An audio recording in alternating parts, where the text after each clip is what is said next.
Hi guys, welcome back to another video and thank you so much for tuning in. um so,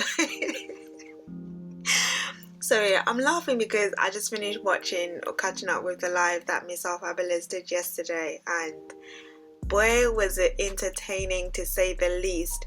I'm going to give you guys more details. Obviously, as you can see from the title, Miss RFabulous is out of hospital and she went on a live yesterday, and there were some really key and important conversations that she had which I wanted to touch on and obviously update you guys. But yeah, I'm going to give you guys more details. Stay tuned, let me know your thoughts in the comment section. Continue to support my channel. In the description is my PayPal and my Cash app. You guys already know I really do appreciate it all. Let me just jump right into the video. So she went on live yesterday and she looked very well. She looked like she was back to herself, which was great. It was really good to see. Firstly, can I just say, why do people go on live and just act weird? Like, I don't know if it was the first girl or this girl that she added onto her live. Like, it was just really bizarre, and someone must have made a comment. If I can find the comment, then I will put it. By the way, I don't know if you guys have noticed, but I will start putting up people's comments because I find it really interactive. Someone made a comment about a lot of people that are on Renee's live are actually toxic and are worse than her or something like that. I'm gonna try and find the comment 1 second, hold on, because it was a recent comment, so I should be able to find it. Boom. 123 relative 123 says, I like both Renee and Gade. A lot of alluding to each other and doing messy interviews is just unnecessary. All sides need to stop this petty BS. People also need to stop dragging Renee, because the people in this comment section, her comment section, and on her live in the comments are 100 times more toxic, rude and problematic than she has ever been. They literally tune into her just to tell her they don't like her, they harass her, and then they have the nerve to call her the bully and the toxic one. I'm not saying she's 100% innocent, but neither is everyone else. Everyone just needs to grow the F up, because we are all grown 20 plus folks, not 13 going on 15. This whole situation is school. And we are all too old to still be on this BS. Now, there's some things in that I agree. I definitely have noticed that myself, that she does have a lot of people that jump onto her live just to talk nonsense, or a lot of people just hop onto the live just to basically tell her about herself. And it is true, like, we all have. I did post a question on my community page, are you toxic, just to kind of see like if people are actually gonna be like real with themselves, since everybody loves to be like, I'm real, like I'm the real one, like what's that thing that Georgia used to say? I always forget this. But yeah, everyone loves to go on like as if they're real than the realist. But yeah, there's a few things in there that I was just like, you know what, 100% do agree with some of the things that you said. So this girl that she added onto her live, I was just thinking to myself, why did you come on? Like, you're not saying anything productive. It's dark, like, and you're talking about you got similar wigs. Like, and you know, when she said that, I was legit trying to look at the wig, but the front of the wig did not. It looked like, babe, I don't know about what you're saying. Like, it was just really bizarre, and I just thought to myself, girls are really weird. Like, anyways, let me talk about positive things. So then we had this Ghanaian guy that came on Renee's live, and let's just watch a little bit of what he said, because I captured a little bit of it. You yourself, you don't need a guy that have all the worldly things, materialistic things. You don't need that, because in life, that is not going to help you take the kids to school. That's not going to help you with your health. That's not going to help you with your job. It's not going to help you with all of those things. All of this diss tracks, that has nothing to do with how to become better within yourself. That's not going to help you.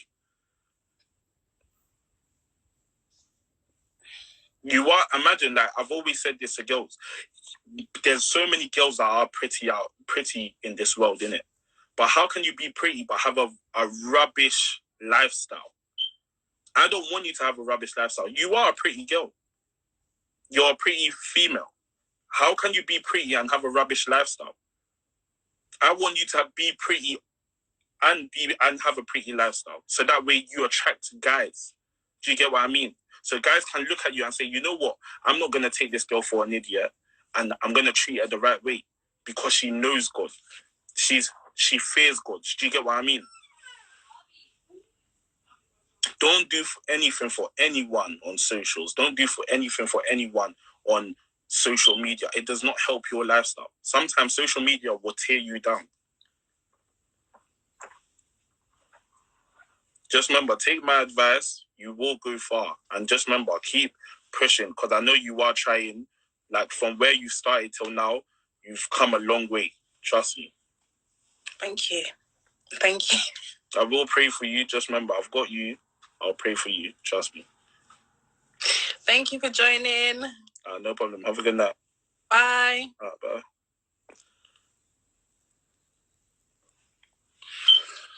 Boys.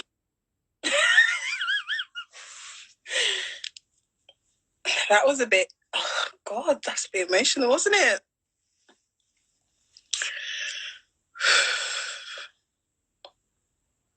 That was very sweet, I can't lie.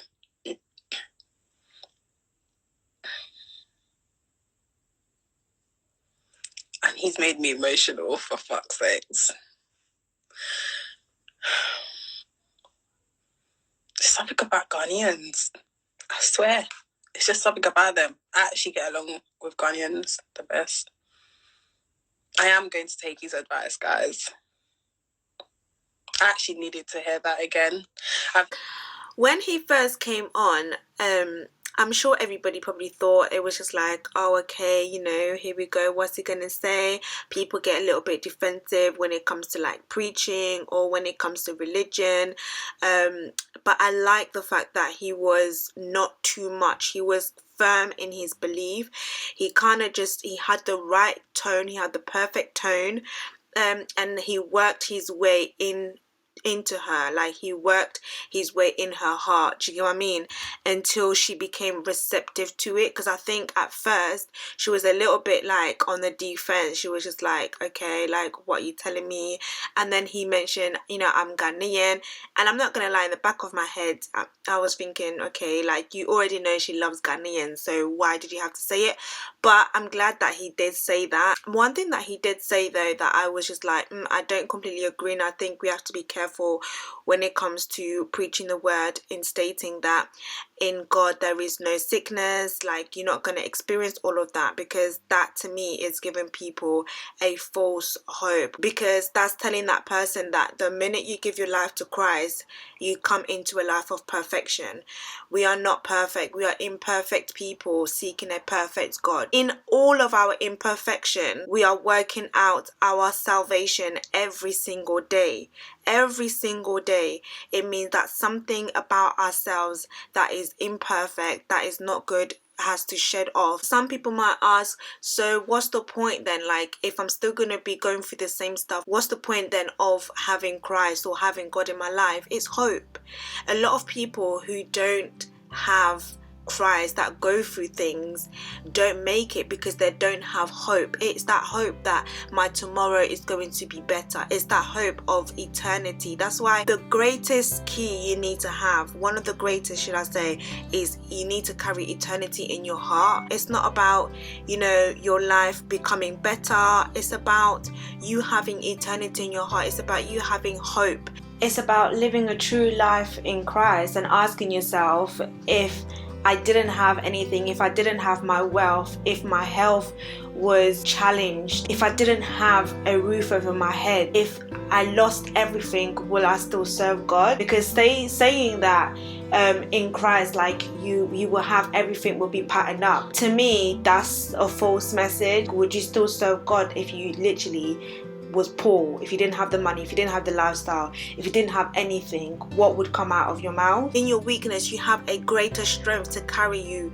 through to tomorrow, where a lot of people don't. A lot of people, they don't see their tomorrow anymore. They don't see the point in living anymore. But when you're serving a living God, you know that. Do you know what? I have that hope. Like, if I don't have strength, God is my strength. If I don't have money, God is my provider. If I lose love, I can find love in God. He is the embodiment of love. Like, God is love. Like, do you know what I mean? Like, whatever I lack, I can find in Him. And I think that's the route that we have to preach when coming to people. Like, I didn't necessarily agree with him saying that, especially, you know, with thousands of people listening, like, you know, there's no sickness, or like, you won't go through these things. You will go through things in life. The Bible doesn't say if the storm comes, it says when the storm comes. It will come, it's just a matter of when it will come.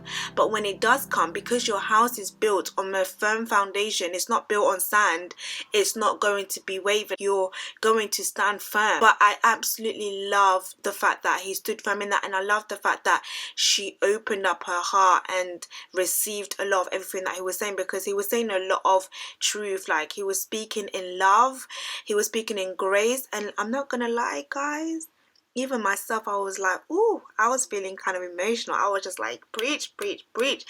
Look, what are the chances of that? I'm listening to that on a Sunday. It's just perfect. And I was just like, wow, like, I felt a lot of love in that, and I like that. You know, I understand a lot of people, how a lot of people feel about Renee. And do you know what the funny thing is, even people that she hasn't directly affected feel the hate towards her. And I get it. Like, you know, she's somebody who's been problematic, like, she's somebody who's been in the mix up, like, she's somebody who has a lot of toxic traits, and that there's no denying in that. And that's not condemning the person at all, that's just the truth. Sometimes in order to move forward, or in order to be better, you have to first of all recognize the issues that you have within you, so that you can actually deal with that issue. Because if you don't acknowledge or recognize the issue, then what exactly are you dealing with? It's like cancer patients. If you don't identify the cancer, you can't treat it properly, because you've not identified what it is. So I absolutely loved the fact that he done that. And you know, when she came out of the live with him, you could see that it's almost like you could see God resting on her, like his peace and his love. Like, honestly, guys, like, I really did feel that, and I felt like she needed that. The thing about when you receive information is that depending on the condition of your heart will determine how cultivated that word will be. Some people receive the word, and in that moment it touches your emotions, because as human beings we live by our emotions. Like, our emotions are for the most part what we are led by. But the thing is, like, that doesn't last forever. Like, unless your heart is really open to receive, and unless, like, the condition of your heart is ripe for the word to produce, to actually bring change, then nothing will happen. Like, you'll just feel emotional and then revert back to your old self. Your heart needs to be ripe. Like, the condition of your heart needs to be ripe. But nonetheless, it was great. Like, it was nice. And I also like the fact that he was like, you know what, I gotta go. Because I feel like sometimes when guys approach us, like, we have this mentality that, oh, he's trying to move to me, or like, you know, because at first she was just like, can you like step back a little bit? And then I don't know if you guys noticed, like, she was kind of like fixing herself a little bit. She was, I think, to me, trying to pre him a little bit, trying to see like what he's looking like, you know. And then it shifted, and I like that. Like, I like the fact that it shifted. I like the fact that he said that he's got a girl. It was nice, because it was like, not every guy that talks to you in a friendly way is trying to move to you. And that's something that I think a lot of females need to remember, because we've literally been in a world where if you're a pretty girl, most of the time guys move to you because they're actually interested, like, or guys are friendly because they're interested. Like, it's rare to see a guy being genuinely nice, actually genuinely caring, and they don't want nothing from you. So that's not to say, by the way, that because he's got a girl he's faithful, but also I think we need to change our mindset and our perspective. It's very hard, yes, that's another conversation. On that note, oh Lord, can we just talk about this auntie, please, that just came onto the live? Let's just quickly have a watch. Yo. Why you laughing? You're making me feel shy. Sometimes I break off and cocky. Yeah, I'm a broke off and cocky. This auntie, why is is what she it is. shouting? Ooh. Oh Lord. Just stay strong. You hear what I'm saying? I got you enough with friends and fucking company.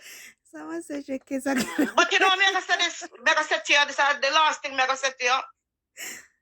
Friends and that I'm gonna come round here when good shit I'm for you.